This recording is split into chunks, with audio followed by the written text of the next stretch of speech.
Aloha, and welcome to Think Tech Hawaii. My name is Lindsea Wilbur, and we're here on the Millennial Entrepreneur, streaming live to you from downtown Honolulu, Pioneer Plaza, with my good friend Ka'i Kao. And Ka'i is not the founder of the Hawaii Virtual Reality Club, which meets in in the back of Box Jelly in High Capacity, Hawaii's only hackerspace. And he's also a follower and proponent of the virtual reality movement. So today we'll learn a little bit about the VR Club, what is virtual reality, what's the virtual reality movement, what's to keep our eyes on, and a little bit about the projects that he's working on. Thanks for joining us, Ka'i. No problem. So you started the Virtual Reality Club. When did you start that? About 7 months ago. 7 months ago? And did you feel like there was a lot of interest in virtual reality and that you were really just bringing people together, or is it something that you were hoping to bring to the tech community here in Hawaii?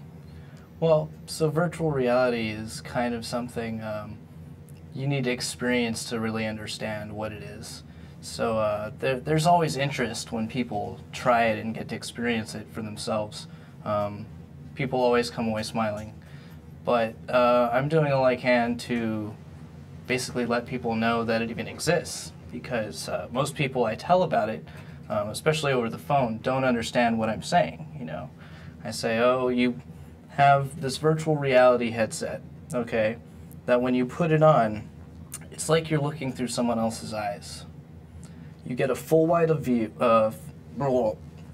you get a very wide field of view, where traditionally on old virtual reality headsets, you'd have binocular vision, right? You'd see an 80-foot screen as viewed from 10 feet away. With modern virtual reality, we've gotten rid of that problem, and it's everywhere. So when you started the Virtual Reality Club, were there a few people who were already taken sort of by virtual reality, or was it something that you had to demo a bunch and, you know, bring people together around? Yes, there's actually a pretty large community, small in comparison to other communities, but there's about 50,000 developers across the world with Oculus Rift virtual reality headsets. Mm-hmm. So there were a few here in Hawaii already. Right now we have about 10 members in our club that meet pretty regularly every Friday at High Capacity. Every Friday at what time? 6:30. Every Friday at 6:30. Yep. At High Capacity. And so what do you do? Basically, we check out the latest VR software. We spend some time in the beginning doing demos. So the most popular demo is the roller coaster. It's called Rift Coaster, made by a friend named Boone Calhoun. Good job, Boone. Basically, that experience is cool because it simulates a roller coaster ride. And the effect you get, because the virtual reality is so immersive, and our brain actually believes the illusion that we're on a roller coaster. So you'll get suspense in the gut of your stomach going up the slope. And then, once again, as you just start dropping down, this really big drop just goes straight down. But when you go through it in virtual reality, you feel that. And the interesting thing is it's not just with roller coaster rides. You know, you can simulate all kinds of experiences: skydiving, snowboarding, surfing, but without moving, really. Right, just sitting in this room, putting on these goggles, like that. Yeah. But that's pretty crazy because never before has this kind of technology been available to consumers for such a low price. It's $300 for an Oculus Rift, which compared to, say, 5 years ago, if you wanted to buy a comparable head-mounted display that was actually lower quality than the Oculus Rift, you'd spend like $99,000. Wow, that's a lot of money. Yeah. And I actually have been to a virtual reality club. I stopped by a couple weeks ago, and I got to experience the roller coaster, which was very surprisingly suspenseful, actually. And I did have the feeling in my stomach that I get when I'm riding a real roller coaster. And in fact, another friend of mine tried it out, and I kind of like sat behind him and like moved his chair, and he got really freaked out. So I mean, I kind of hope that like that would be, you know, that's really for the user. Like if I buy Oculus Rift and I want to create like, you know, a really cool chair that simulates the movements of a roller coaster that like syncs with it, I guess that's something that's possible, right? And there are people working on those kinds of solutions. You see, the virtual reality goggles are only one part of the equation, because you've got the vision covered with the goggles, right? But what's the most natural way to interact with a virtual world? It's not with a keyboard and a mouse, right? You know, that's old school technology that we made to control objects on a two-dimensional plane, you know, like trapped in a rectangle, basically. Up, down, left, right. That's how computers work. But with virtual reality, you have stereoscopic 3D, ultra-wide field of view. You can look to your left, and the virtual world will correspond exactly as if it was to your left. You can look in any direction. And that's great. But what are we doing for next generation interaction methods? If you know what the Kinect is, which I'm sure most of your listeners or viewers probably know what a Kinect is, that's a good example of next generation interaction methods. See, the Kinect has always been used to control an avatar on the screen, right? But if you combine a Kinect with virtual reality goggles, instead of controlling an avatar on the screen, we can map basically the skeletal structure that we're getting from Kinect to an avatar, so that if you hold your hand out like this, and you move it like that, you see it. And your avatar responds, basically. Right. You are your avatar. Right. So this is some pretty crazy stuff. Yeah, it's next level, definitely. That's fantastic. And so, like, I think that's what fascinates me about virtual reality, especially the Oculus Rift. There's such a wide field open, or just open space for developers or for hardware people or for just, I mean, there's so many different things which you can build around Oculus. Maybe could you describe some opportunities for, you know, like aspiring entrepreneurs looking to get into virtual reality? Right. So virtual reality is probably, in my opinion, the best field to get into if you're kind of wondering, oh, I don't know what I want to do with my life. Definitely get into virtual reality development. Virtual reality, all you college students looking at mountains of debt and not finding a job on Craigslist, get into virtual reality. And this is why. Okay, so here's why. Right now it's the early days. If you make software today and you try and make money off of it, you're not going to make that much money. Simply because no one has these virtual reality goggles in their home. So really, if you want to get into VR now, it's a great time. But more so to teach yourself the skills that will be necessary in the next, 4 to 5 years. And onward, of course, but specifically in the next 4 to 5 years, virtual reality is going to make a huge comeback. And it's like, when Apple first launched the App Store, there weren't that many apps. And the people who got in early and made apps in the beginning benefited greatly from it, because the market wasn't saturated, they had more exposure for their software. Right now it's kind of similar for the virtual reality movement and revolution. You can get in now and you'll have some pretty decent exposure.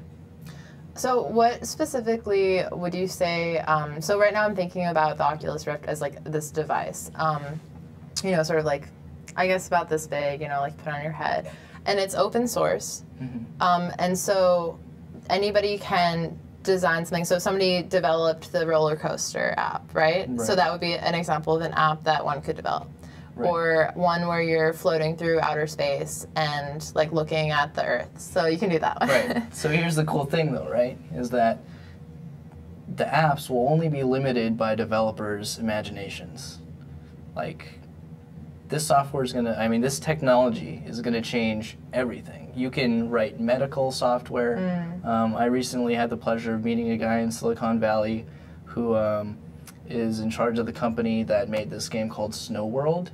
It's used to treat burn victims, burn trauma. Wow. It distracts the mind by placing the burn victims in a virtual reality world with snow and snowballs and snowmen, but it's actually more effective than morphine. Jesus, that's amazing. Right. You know, there's this book written by Aldous Huxley called Island, and in this book, Island, a large part, it's a small island, you know, country. They don't have any contact with the outside world, the Western world. So they don't have any medicine except for one guy who comes on, and he's actually a doctor, but he kind of combines, like, you know, he is trying to fix he's trying to save the king's life, but in the end, like, what actually saves the king is you know, distracting the mind and allowing just the body to heal in a way. So in the book Moksha, they give him psilocybin mushrooms, so essentially, like, you know, mushrooms that you trip on, and that's like an essential part of their culture. But it seems like virtual reality, in a way, it has like that visionary aspect where it's not real, like tangible, but it's very real to the mind, and the chemicals in the mind respond to it as if it is real. Right. Or your body. I mean, I experienced my stomach, you know, tying in knots. You felt it. Yeah. You felt it. Yeah, exactly. That's amazing. So basically, are there any developers here in Hawaii? Do you know, I mean, what are they working on? Like, what kind of stuff is the VR club doing? At the club, we're just playing around. We're just having fun, basically. We're not working on any projects that are for profit. It's just learning. It's just a learning experience. What do you guys Collaborative do to learn? learning, you know, because it's fun to learn stuff on your own, but it's also pretty fun to learn stuff in groups. So. Yeah. So there's if you wanted to start learning how to do this, to develop. If anybody out there wants to start developing for virtual reality, please join our group. You can find us at meetup.com/HawaiiVR. Join the group. I'd love to meet you. We'd all love to meet you. Please come down. Cool. We're going to make cool stuff. And do you follow some sort of tutorial online to do this, or is it more just... Yes. Okay. We actually have a really good Unity developer. Unity is one of the platforms you can develop on. His name's Jesse. He's really cool. He's teaching us how to make games, basically. Okay. He's already been using Unity to make games just for PC and, you know, Mac and stuff. But now we're making games for VR. It's actually as simple as drag and drop. We can take existing games that weren't made for VR, and we can just drag in a preset, and then whoop, now you've got the screen split in two, stereoscopic view. It's pretty cool. Interesting. And so then it's almost like Photoshop or something, not Photoshop necessarily, but something easy where it's more a about like the user visual, interface. Graphical. You should learn how to program, you know, but you don't need to know how to program. It's a good way to start learning, and it's really fun. Which is like Dreamweaver for HTML. Right. Very, very much like Dreamweaver. But it's cool because it's free, right, for a basic license. You have to pay $1,500 for a pro license. But if you're developing software just for yourself, you can still make it, you know, for educational purposes. You just can't go commercial.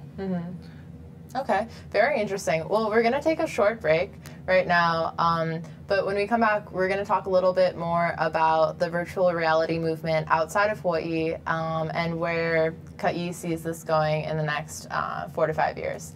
So thank you so much for watching Think Tech. Please like us on Facebook and tune in to The Millennial Entrepreneur every Friday from 3 to 4. Aloha. Aloha. I'm Nicole Horry for Think Tech. For nearly half a century, the Hawaii Foreign Trade Zone No. 9 has brought the benefits of the Foreign Trade Zone program to Hawaii businesses and entrepreneurs. DBET, the Department of Business, Economic Development and Tourism, operates Hawaii's Foreign Trade Zone program to encourage international business and economic development. The Foreign Trade Zone's mission is to increase the amount of international trading activity in Hawaii, thereby providing employment opportunities for the residents of our island state. For more information, see ftz9.org. I'm Nicole Horry. Mahalo. Aloha. Welcome back to The Millennial Entrepreneur. I'm really excited to have a young, budding virtual reality entrepreneur in the house tonight. And we've been talking about the Virtual Reality Club, which meets at high capacity space at Box Jelly in Kaka'ako every Friday.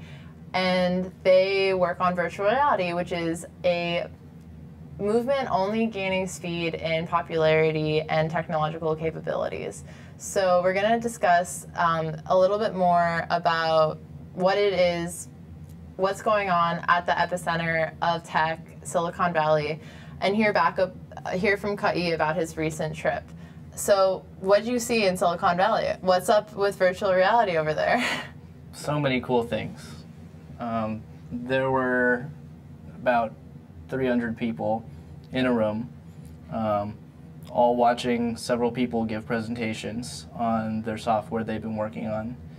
And the key difference, I think, between their virtual reality club and ours is that they kind of have a lot more people than us. So, Yeah. so they meet once every 2 months or so, and it's more of like a showcase or a demo day, basically, for all the developers in the virtual reality movement based in Silicon Valley. And so initially I wanted Hawaii VR to be kind of like the same deal. But what I found out is that because we have less people here and the community is smaller, it makes more sense to meet every week and build kind of like a stronger relationship with the people in the group. And learn together, like you said. In Silicon Valley at their meetup, they didn't really do any workshops while I was there. I can't speak for the other times they meet, but I think that's a really big, important part about this, is showing people that you don't even need to have written software before. If you think this is cool and you're interested in it, you can get into it, you know. It's not some really complicated, hard thing to do. Yet there are still so few people really into it right now. Right, so it's going to take time, but it's still pretty early. In the What kind of projects, like what, did you see a demo? You saw the demo day. So Right. what did they demo? Oh, there are all these cool things. There's this, there's a thing called 6 Sense STEM, and basically it's a system of 5 trackers where they have accelerometers, and actually not accelerometers. They talk to a magnetic base station, so they sense like electromagnetic waves coming from this base station. And you put a tracker point on your hands and on your head and on your legs, on your feet. And what it does is it allows you to track your body a little bit better than you would with a Kinect, with a little bit more precision and lower latency. Latency is a really important thing for virtual reality. Because if you have high latency, then when you turn your head, the world takes longer to catch up. And then you vomit or if you move your hand and using a Kinect, you'll actually notice when you move your hand, it takes a little while for it to catch up. But using this new technology that I saw at the demos, there's no latency. So it's really, really exciting. Yeah, that's bringing amazing. your whole body into the virtual world. You know? Yeah, I remember hearing a news story about Valve, the computer game development company in Seattle, and they were trying to like make an old game of theirs virtual reality, and they had something like problem with the latency, and people were just like puking on the floor or something Half-Life, like that. or no, Team Fortress 2. Yeah, Team Fortress 2. The reason for that was because of the speed of the character walk or run, you know. If your character in the game is moving super fast on the screen and you're controlling a character on a screen, you know, you're not going to get motion sick. But when you actually are looking through the eyes of the character and you're running around really fast, it's just like if you were to all of a sudden run straight forward at, you know, 30, 40 miles an hour and then stop. You know, because we're using the old control mechanisms, the old user interface methods of a mouse and a keyboard, where if you press the forward arrow on the keyboard, you'll go forward till you let go of it, you know. But that's not how we naturally walk, is it? You don't just walk forward 20 feet and then stop, and then walk forward 20 feet and stop. All right. So that's where the motion sickness comes from. It's not really the technology that's causing it. It's why you get motion sick riding a roller coaster, because you have a higher likelihood of getting motion sick on a real roller coaster too. You know, because it goes and if stops. you do things in virtual reality that would make you sick in the real world, they'll make you sick in virtual reality because it's that good. Interesting. And so you have now, you're saying the Silicon Valley demo, the electromagnetic trackers that like help prevent latency and also allow you to have sort of more of a presence in the virtual reality world instead of just sort of being a onlooker, an observer. And what else did you see there? Positional tracking. I met these guys. Their project is called Survios, and it used to be called Project Holodeck. The idea of the project is that they combine an Oculus Rift with a setup similar to a PlayStation Move, if you've ever seen one of those, the controller with a glowing ball. They put a controller on your head, and they use a camera mounted on a tripod, really up high, kind of like on a stick, looking down. And basically it tracks where that ball is, and they combine that data of where the ball on the top of your head is moving around with the Oculus Rift data, so that you can move, kind of left to right like this, or forward and backwards. You can't do that without their technology. Actually, you can now. Actually, 2 weeks ago I would have said you can't, but Oculus just came out with a new prototype called Crystal Cove, where they integrated the positional tracking. So you don't need a little ball on your head. It's built into the front cover of the Oculus Rift.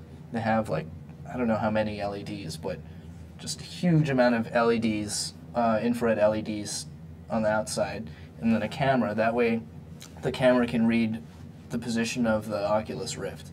And this is huge because in real world, your head isn't stuck on a ball like this, Well, I guess the real world you're is sort able of, to lean forward, kind of sway around, You have more freedom. It's kind of like another dimension. And the more realistic the virtual reality world becomes, I think, the more interesting things get. Yeah, so you call virtual reality, and then is the meat space, as William Gibson would call it, is that like the nomenclature, is it the real world?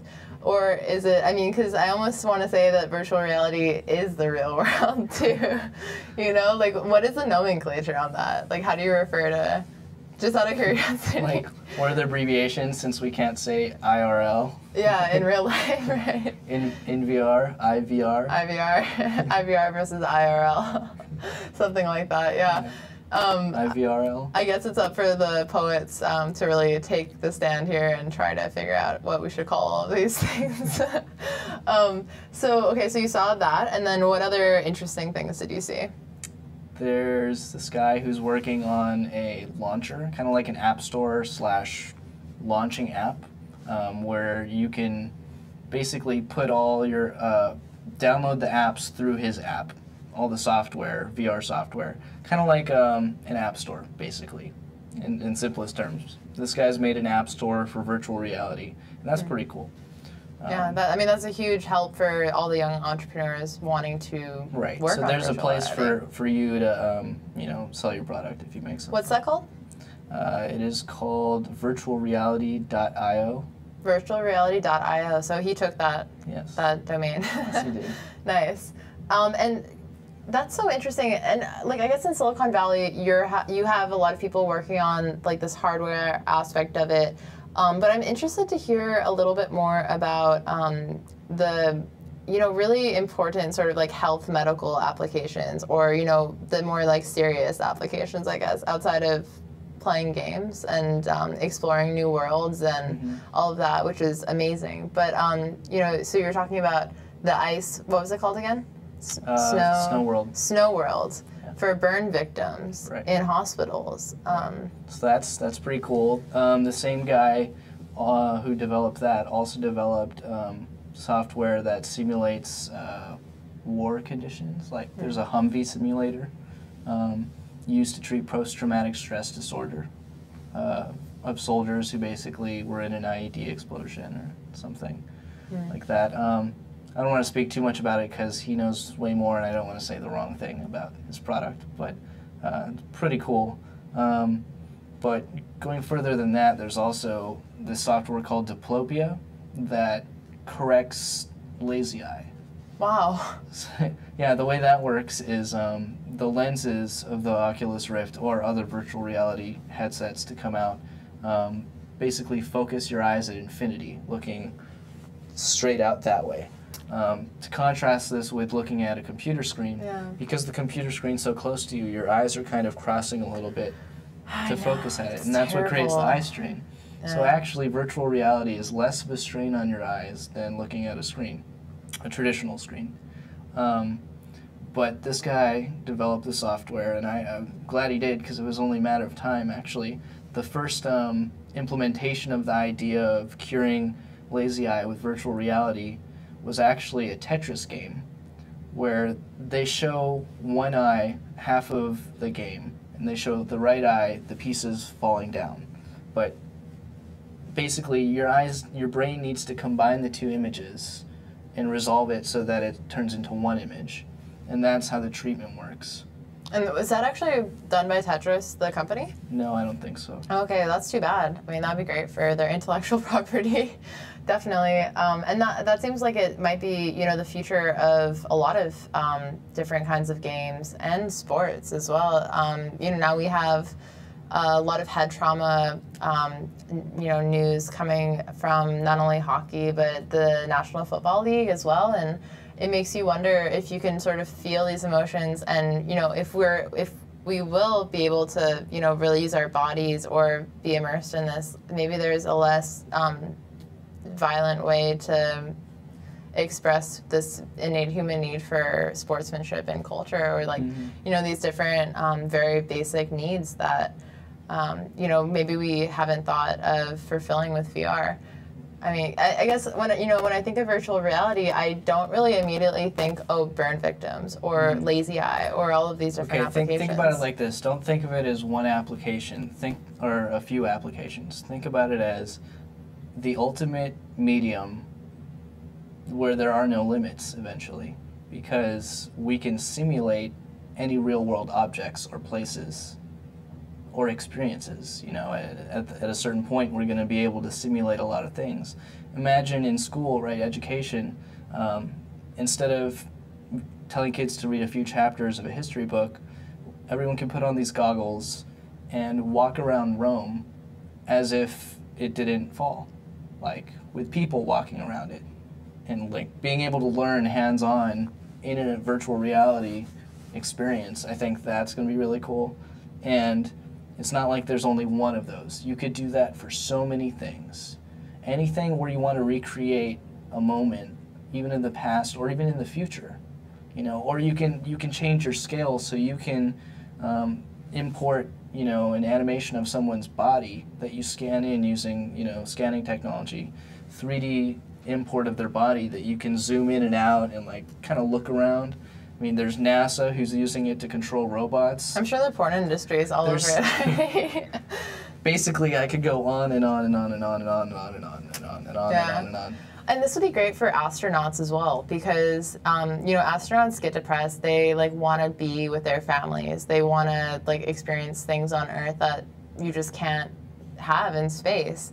And so to be able to really like go have a picnic with your family in virtual reality when one astronaut's in space and, you know, his like children and wife are on Earth or something. It's like Skype to the next level. Telepresence too. You don't need to meet in a virtual world.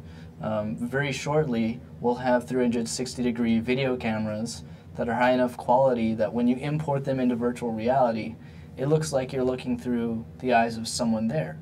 So you could put one in your living room and be on a space station or something, put on the goggles, and all of a sudden you're in your living room. Jeez. Well, I think all of us privacy enthusiasts out there might have gotten a little chicken skin at that. So, or maybe we'll talk a little bit about the dangers of virtual reality when we come back. We're going to take a short break right now, but my name is Lindsea K. Wilbur. I'm here with Ka'i Kao, and we're talking about virtual reality, the next thing that's going to blow your mind. Aloha. We want to thank our underwriters. Hawaiian Electric Company and its affiliates Maui Electric on Maui and Hawaii Electric Light Company on Hawaii Island are deeply committed to the communities they serve. Galen Ho is a senior executive of BAE Systems, a global defense, security, and aerospace company. The High-Tech Development Corporation, the state's leading technology agency, attached to the Department of Business, Economic Development, and Tourism. Castle in Cook, Hawaii, with a time-honored legacy that spans more than 160 years and revolves around its mission of investing in Hawaii, creating communities, and providing for the needs of our state. Hawaii Gas, formerly the gas company, a proponent of the Liquefied Natural Gas Initiative, helping Hawaii achieve its transition to clean energy and a better energy future. Collateral Analytics, a Hawaii-based tech company empowering the real estate industry with greater and faster access to the tools and data they need to make better informed property investment decisions. I'm Nicole Horry. Thanks so much for joining us on Think Tech. I'm Maria Kashem. See you next time. Aloha, welcome back. My name is Lindsea Wilbur, and I'm here with Ka'i Kau in the Pioneer Plaza, streaming straight to you. And now we're talking about virtual reality. Ka'i was just telling me that, it's extremely immersive. At some points, at some point in the future, we'll be able to take a photo or have a video stream and then really kind of like inhabit that space. And there's potentials for so much positive. And also, I'm a little bit worried. So I'm put on the virtual reality headset and, I'm wondering what exactly subliminally I'm picking up here. So since it's so immersive, is that a concern that you've gotten from people in the VR club, or how do you address that? So basically, I think that virtual reality does have an impact that we can't really tell, on the outside, on our brains. It's doing something. But I think it's going to be like a tool. Tools can be used for good and bad things. For example, horror games are really, really scary in virtual reality because you actually feel like you're there and it's terrifying. So I don't play those games. And that's kind of how it is, I think that games with negative attributes, that are really disturbing games, games that shouldn't be made, I think they shouldn't be played, And I think that the virtual reality experiences that are going to be in the limelight aren't going to be the ones that mess with people's minds. I think they're going to be the good ones that change the world in a positive way. And as far as controlling someone's mind through virtual reality, there was this one experiment where people were put in a virtual reality simulation where they cut down a tree. And there's actually force feedback, so they held a thing and they did this motion kind of with their hand back and forth. And after doing that simulation and going home, they found out that the people who were in the simulation would go home and use less paper. Wow. After cutting down the trees. That's fascinating. Compared to the group of people who didn't cut down trees, but experienced something else in virtual reality. And that's something that is really difficult nowadays to keep in your mind. When I pick a piece of paper and throw it away, I don't necessarily think this was a tree that I'm cutting down, although it definitely was. Or when I read about climate change data, I don't see that affecting my daily life as I'm living my daily life. I read about it and I read articles about it and I try to incorporate it into my daily life as much as possible, but it's not something that's really natural. I don't naturally see these very abstract concepts and then immediately connect them to my actions and in a habit-changing way. I kind of have to, really think about it every time, I reach for another piece of paper or when I get a styrofoam cup at the takeout, restaurant or something like that. I don't necessarily connect that, but I think that virtual reality seems to have a lot of really habit changing, you can develop habits through a guided simulation that translates to the real world because it really is rerouting your brain in a way because you are feeling what's going on in the virtual world and your mind and your body is responding to it in a very chemical way. That's changing how you think and changing your thoughts. Right, you're essentially strengthening some neurons over others. Right, exactly. Yeah, so that could be very interesting. I'm sure climate change scientists have been thinking about that, hopefully. If not, maybe I'll become Oculus Rift developer and make one of those myself. I mean, because think about like seeing Hawaii, walking through Waikiki, Right. And in 2050. Maybe I should say scuba diving through Waikiki in 2050. Right. As the ice caps melt. Right, exactly. That's gonna change my perspective on things a lot. I'm gonna be like, oh, maybe I, should turn off the light and use less electricity, or ride my bike a little. Yeah, maybe I should just prepare and learn how to adapt better. Actually, and that might be the better tact. But that's so. That's something that I guess we'll discover as virtual reality becomes more of a household device, I guess, household appliance. Mm-hmm. And so what's your project that you're working on? Because I know that your project is going to help make virtual reality much more accessible to all of us. Can you explain that? I hope so. Yeah, so basically, I'm in the process of developing something called Archive. Archive. Archive, spelled with a V. So VRCHIVE. Oh, VR. Oh, yeah. VRCHIVE. Correct. .com. .org. .org. Well, and .com. Okay. I registered all of them. Okay. .org. Yeah. Got it. But basically, what it is today is a collection of panoramic photographs in virtual reality, and it actually runs off my phone. Okay. So I don't know where the camera is. If you want to, Yeah. you try and. There we go. Okay, so it's a split screen. Right, because we've got two eyes, right? Mm-hmm. And Well, most of us. Right. So what you do? Oops. Here goes the mic. Okay, so you slide it in to this device, which you have created. So there's a normal smartphone, and I take it that this is probably a prototype, so there probably will not be duct tape on the final version. and then I'll. Correct. The final version is going to be made out of laser cut wood. That is amazing. So. Wow. So I'm looking right now. I'm in a geodesic dome in a garden. And I'm looking around, and as I look around, I can see all the different features. I can see every blade of grass.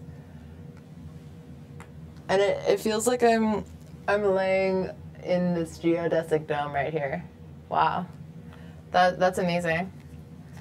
And so anybody can upload their own photo? Right.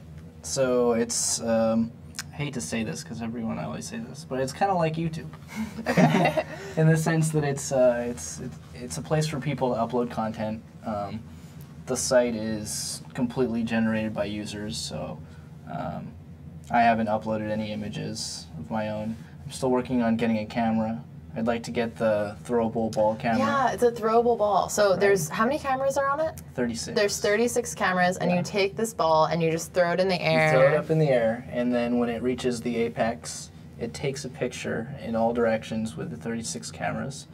Those images are stitched together into one, and then we view it through here. Wow, that's amazing. And what about these, the eye So no more lenses? cramming to get into a picture, everybody stand still and say cheese, you know? Just throw the ball. Just walk around, throw the ball up. Cool. And so what about the lenses? Did you make those, or were those something that you got? These lenses I got from my Oculus Rift. So the Oculus Rift comes with 3 sets of lenses, 3 sets of 2. And I'm only ever using 2 at a time in the actual Oculus Rift. So I figured, well, since I have 4 extra lenses, I could make a few of these. So I actually made a couple of these. This is one. Cool. And the final version, you'll produce your own lenses and... Right. Actually, I'm going to try and source the lenses from a similar supplier or the same supplier where these came from. Okay, as the Oculus Rift. Yeah. Very cool. And this will be made of wood or metal or plastic? Yes. Wood? Cool. Yes, I like the build quality of wood. Yeah, absolutely. That's awesome. Something that'll look nice that you could you could put on your desk and people would say, oh, what is that? Yeah, like one of those old school, what are those called? The Viewmasters. The Viewmasters. Viewmasters. Viewmasters, well, exactly. actually, stereographs were even older, you know, from the 1900s. Stereographs. My grandpa has one of those, actually, and we have a bunch of cards that have, you know, the split screen, and you put it in, it's like 3D. And I remember as a kid looking at this one valley with a beautiful waterfall, and I just always wished that I could go there, and I had no idea where it was, but I would like stare at it and be like, oh, I want to go there so bad. That's amazing. So with your product, basically I can, you know, as people upload more and more, I'll be able to just see what's going on in these little glimpses of everyday life all around the world. Right. And that, like, I mean... Why look at a picture when you can go there? Right, exactly. Well, we're going to hear more about this after our last break, and we're going to talk a little bit about Kauai and, you know, how we can join this virtual reality movement ourselves. Thank you so much for watching. This is Think Tech Hawaii. My name is Lindsea K. Wilbur, and you're watching The Millennial Entrepreneur. Aloha, I'm Jay Fidel of Think Tech. We have some news for you. In addition to our Think Tech TV show and our Asia in Review show on Olelo 54, as of January 1st, we're adding Community Matters to play also 2 hours a week. Check out thinktechhawaii.com for the specific times of each of these shows. We hope you enjoy all three. Mahalo, I'm Jay Fidel. Aloha, I'm Maria Kashem of Think Tech Hawaii, and I want to tell you about our Think Tech talk shows. If you didn't know it, Think Tech streams video and audio for all of its shows live on the internet from 2 to 5 p.m. every weekday afternoon, and we replay them all night long on ustream.tv. Visit thinktechhawaii.com for our live stream and YouTube links. Raise your awareness on Think Tech. I'm Maria Kashem, and I'll see you there. Aloha. My name is Lindsea K. Wilbur, and you're watching The Millennial Entrepreneur, streaming live from Think Tech's studios in Pioneer Plaza in the heart of downtown Honolulu. And this Aloha Friday, Ka'i Kau has joined me in the studios to show me about the world of virtual reality, which is very immense. In fact, it's more like a universe, an alternate universe. And his product is pretty cool. It's called Archive, and it's basically like a really simple device. Here it is right now, this very simple device. And you slide in your phone, you slide in your smartphone, and you can access his webpage on any platform, I take it. But then you look through these goggles, and suddenly wherever this photo was taken, it suddenly becomes very real. You experience it. You can look around at all the little details of what's going on, like turn your head around and really be there. And, you know, so this reminds me of a project that my friend is doing called the Global Lives Project. And he is, he's been collecting over the past several years 24 hours in people's lives around the world. And he did it because he wanted to increase the feeling of empathy and connection.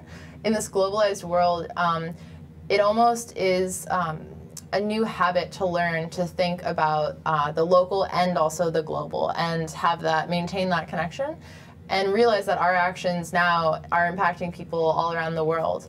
And it seems like with this product, with this virtual reality, I don't know, like, I'm not sure what to call it, but it's almost like it's not an Oculus, or it's not like a machine necessarily, but it's just like it's a piece of foam with some sticks. Yeah, it's a piece of, but it's so much more though. It's like the gateway into many worlds. And it just seems like there's so much potential to really share what our lives are like around the world. People that, you know, I wouldn't even imagine. I don't know what like the inside of a schoolhouse in like Kenya looks like. I've never been there before, but I can do that. Like, I can be there. Or in a war zone in Syria, in a Syrian refugee camp, I can go there and see what that's like. That's what really excites me, you know, is showing perspectives that you otherwise wouldn't be able to experience, you know. You should partner with the UN. Like, you should like literally start to that, like, and have the UN like DP, you know, going around to all these refugee camps, like taking photos of what's going on and showing the world. Well, the cool thing is that because this format of capturing photos this way has been used before by like real estate people, and I'm sure different organizations have already taken pictures like this. that we can use. Cool. So they're out there already. They're out there already. Cool. So you're just trying to collect now and create the archive. Right. Create the archive. V archive. The V archive. Right. Nice. So yeah, so the virtual reality movement, it is gaining speed. It certainly is exciting. I'm pretty excited. So, like in this arc, I mean, you are. Yeah, there's like so much potential for social good here, I guess. You know, we've been talking about the medical applications and also like, you know, climate change data, like understanding very complex, high-level things on an experiential level, and how easy it is for developers to get into this. So, what do you think is like how should you know, if I want to become a developer, if I want to become an entrepreneur, like what should I do? Where should I go? What should I do to get started on my virtual reality career? Google. Google. Google everything. Just Google everything. Serious. Come to the virtual reality club meeting. Come to the club. We can teach you some things. We can teach you the basics, you know, get a game up and going. And what about schools, like young kids here? I know that there's been some talks like robotics. There's a lot of robotics clubs. Right. And that kind of thing. I'm super into robotics. Robotics is my second love besides virtual reality. So would you say that perhaps virtual reality clubs in high schools or junior high? I'd like to work very closely with Punahou, Iolani, Midpack, and that's where I'm starting with schools, but I'd like to go to every school on this island. Excellent. That's so exciting. And so what else, how long have you been thinking about this, I guess? Let me see. I guess it's more than 2 years. More than 2 years? More than 2 years. What initially like captured your like imagination? Like how did you first see come across virtual reality? Do you remember it or? Well, I first came across virtual reality in the movie theaters. Was the first. Science fiction? Yeah. So it came from the world of science fiction. I saw Lawnmower Man. I saw Lawnmower Man. Not in the theaters, but at home. And if you've ever seen that, that's probably one of the craziest, most ridiculous virtual reality movies there is. And then The Matrix, you know. But basically, I saw Oculus Rift on Kickstarter, and I knew that this was the beginning of like the future. The future is here. We live in the future now, and I knew basically a long time ago, about 2 years ago, back in 2012. As William Gibson says, the future is here, it's just not evenly distributed. So that's, I guess, what you're doing, attempting to evenly distribute it. How much will these cost? Like, how much will one of these cost when you're done with it? Hopefully no more than $20. $20 for one of these? Right. Cool. And I just slip my phone in there. And can I take photos from my phone? Yes. If you have the app, the Panorama app, where you move it like this, that will work. So one day I'll be able to just like take a snap photo of like my apartment and send it to my mom and show her where I am, and she'll be able to look all around. And you know, with virtual reality headsets, there's kind of a barrier to entry where your mom, you know, probably isn't a gamer. I don't know if your mom's a gamer. No, not really. But you know, it's harder to quantify purchasing, you know, a $300 virtual reality headset and a $1,000 computer to run the software, you know. Yeah. Whereas this is $20 plus your phone, which you already have. Yeah, absolutely. Lower barrier to entry is the bottom line. Yeah. The more hands we can get virtual reality in, the more kids will accidentally get inspired to become virtual reality software developers. And the more exciting the virtual reality world will be. The more fresh meat we have, the more people we have developing software, the better. Yeah. And then eventually we can make Hawaii the next Silicon Valley. That's I think the hope of a lot of people in government and private sector, and a lot of investors, and high growth, and Abercrombie and everybody. So hopefully, let's get our ecosystem up to par, and this seems like a really amazing opportunity. I certainly can't wait till the day when there's no more laptops and no more cell phones or anything like that, and just sort of like, you know, mediated virtual reality where my computer is anywhere at any time that I want it, and I can just sort of, you know, not hunch over gonna just anymore. put it in our I'm sick of brains. hunching over. We're just going to put it in our brains. We're going to blink a couple times. And I don't know about that. I'm a little nervous. I'm like, I'm a naturalist. I'm gonna remain unplugged from the system as long as I can. Anyways, this has been a really amazing conversation. Thank you so much, Kai. I always enjoy learning about what you're working on. And please, like, check out the Virtual Reality Club Fridays at 6 at High Capacity in Box Jelly, just down the street from here, Kaka'ako. Well, thank you for watching Think Tech Hawaii, streaming live to you from downtown Honolulu. And we'll see each other next Friday at 3 to 4, and I look forward to that. My name's Lindsay K. Wilbur. Aloha.